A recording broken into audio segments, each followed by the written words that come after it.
So a few days ago it's diagnosed that my Viscous fan coupling was not working properly. You're not getting the intense roar when you first switch it on. So I need to take the Viscous fan unit off the front of the water pump shaft. So you've got to undo this nut off that pulley. So to do that, you're going to use a few basic tools. Got a small crescent here, and this is just a piece of steel. It's an old paper cutter blade with the hole took out to about 12mm. You can use those two together to release the Viscous coupling. So on the water pump pulley, I think there's 4 bolts that hold the pulley onto the water pump shaft. And what you can do is you get your piece of steel with a 12mm hole in it.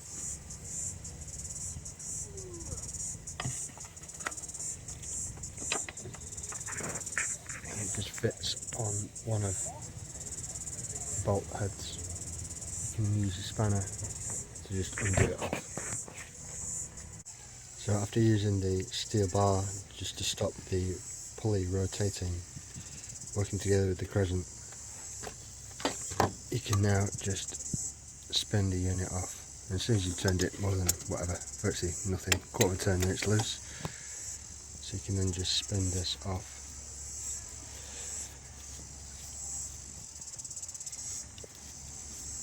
And take it out. So the problem that these units get is that after a while they just don't transmit drive properly from the water pump connection into the fan, so you end up with a whole pile of slip. So the water pump is turning, but it's not dragging huge amounts of air through the radiator. Then your radiator just becomes saturated with 95-degree water, and it doesn't cool the engine properly. So the issue is actually inside the Viscous unit. We're just going to take the Viscous unit out of the fan. So you've got 4 Allen key bolts, I think 6mm, and they just come straight out. So with the Allen headed bolts out, the central unit just pulls straight out from the other side. And that's the whole thing.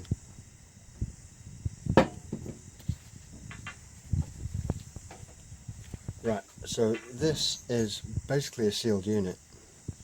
It's multiple parts that are sealed together, and you can't really do much with it. Your front half and the back half, and they're rolled together and sealed. So what you have is it's basically like a donut, and the driven side, which is the bit connected to the water pump, goes through, and there's a set of fins, and there's other fins connected to the housing, and when there's a fluid between these fins you get drag that transmits the drive from the water pump through into the housing, which then powers the fan. So just behind this little loop here is the main reservoir. Now the fluid ends up in there due to a pumping action as it rotates.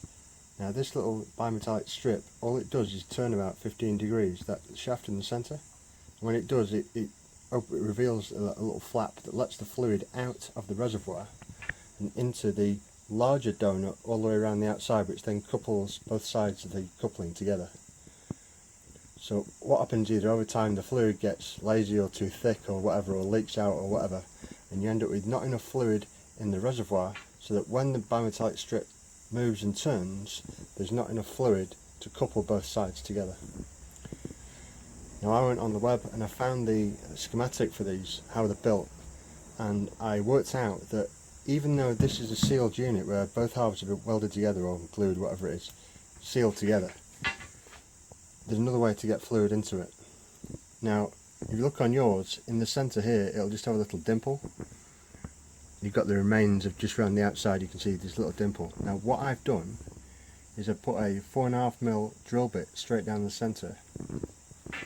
Now I did this, you can go in about 36mm, 35mm, and then you break through the centre hub of this casting, which is the boss that sits on the end of the water pump.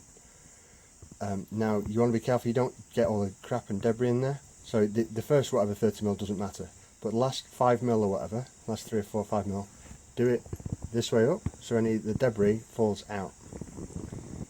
Now also, before I broke through, I actually tapped this slightly larger, so I've got I think there's 6mm M6 thread in here, so that you can put a small little bolt in there.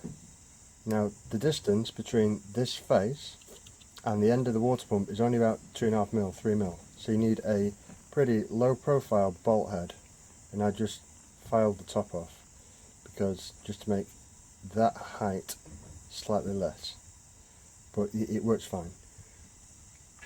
So what we're trying to do here is to get silicone fluid back in the coupling that's leaked out or gone to viscous or whatever over the years, and now I need more fluid in there so it's going to work again properly.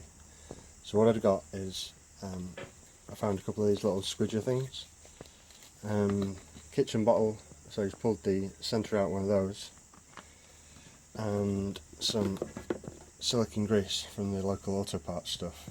So I put that in a bottle, drilled out the edge of the squidger slightly, and now this will go in here, and now I can squirt silicone fluid directly through here into the heart of the device. Now because of the way this works, it's like two concentric donuts. The main area where the drive connects from the driven to the driver is on the outside, and then you have in the centre you have this little reservoir. Now there's a little internal channel that actively pumps fluid back from the outer into the reservoir, and it's only when and that's happening all the time, it's spinning, and it's only when the bimetallic coil gets hot and turns that it then relets that fluid out, and it comes back to the outer donut and links the two sides together. Now because of this basic donut shape, and you're accessing it from the centre, so this thing's sat horizontal, you can fill this fully halfway before you ever get up to the access hole, so you don't even need this. This is basically just a dust plug to keep crud out. And they're also not supposed to be full. If you look at some of the videos on the web, they'll absolutely fill these things, the ones you can actually take to bits. Some of them you can split down the middle and take them to bits. Some of them naturally flood them totally full, and then they'll never turn off. So this is just basically locked solid all the time. Whereas the whole point of this is my bimetallic strip turns, and when it needs it, it will give extra drive onto the fan blades and then turn off, so you're not wasting power whenever you don't need it. But you're not supposed to fill the entire thing full. It's supposed to be only like a quarter or a third full, which works fine when we're filling it at a halfway point up the body. So you can now use the squidger and the hose to pump fluid inside the casting.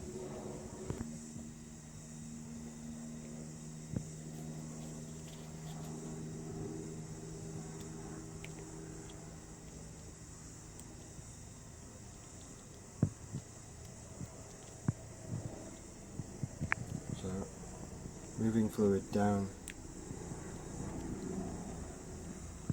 inside the guts of the device.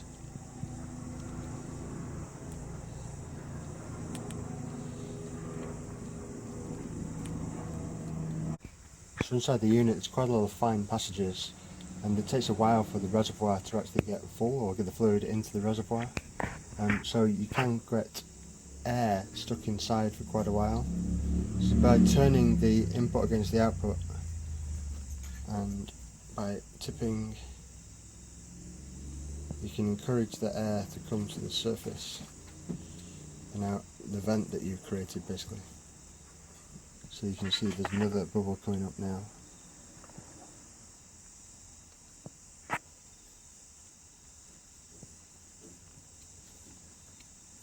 So over a period of minutes, these bubbles purge out, and the fluid, any fluid that is in here, just ends up going inside. So if you look online, you'll hear the fluid described as a silicone oil, and one of the most important things is the viscosity, and it's talked about as being like honey. So you can see it flows. So this is silicone grease, it's not silicone oil, but it's like honey, it's made of silicone, it's good enough for me. So there's still bubbles coming out here, so I'm just going to leave this for a short while. Right now we're talking about the drilling the hole, which is kind of a critical part.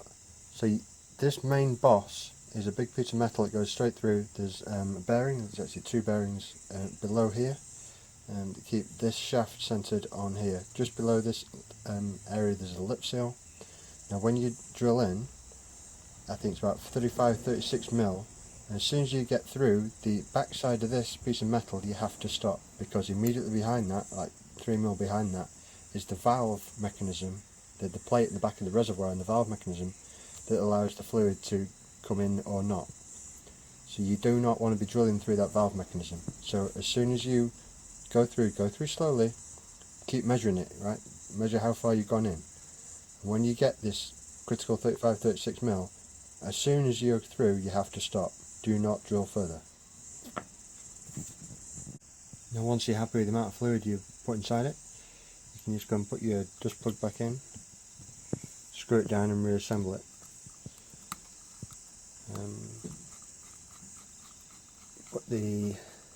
As I say, it's basically just keeping junk out. It really should be no junk there anyway, because all of this cavity is filled up with the end of the water pump. So there's really basically minimal chance of anything getting in there anyway. Now, as I say, the whole thing is kind of only half full, less than half full. So even though this is an access hole at halfway up, it doesn't really matter, because all the fluid should be sitting in this reservoir, which is separate. There's like a plate, multiple plates. There's a fixed plate and a movable plate that lets the fluid out. And when it lets it out, it goes into the outer donut area, which then links and couples both sides together. So with the amount of fluid in there, it should pretty much never come out of here unless you've totally overdone it and overfilled it. Note that you can do this on multiple occasions, right? So if you're in a really hot place, you may decide that you want more fluid in there, in which case you may want to totally top it up so it basically never turns off, and it's always pretty much a solid drive inlet to outlet, driven to driver. In which case you may want to have, I don't know, a small fibre washer or something under here to try and keep as much fluid in as possible, because I guess there's a possibility that some could expand and come back out through these threads and make its way out past the water pump threads. But I mean, you can do this, as I say, as many times as you want, so you can top it up once a month or year or whatever you want. Right.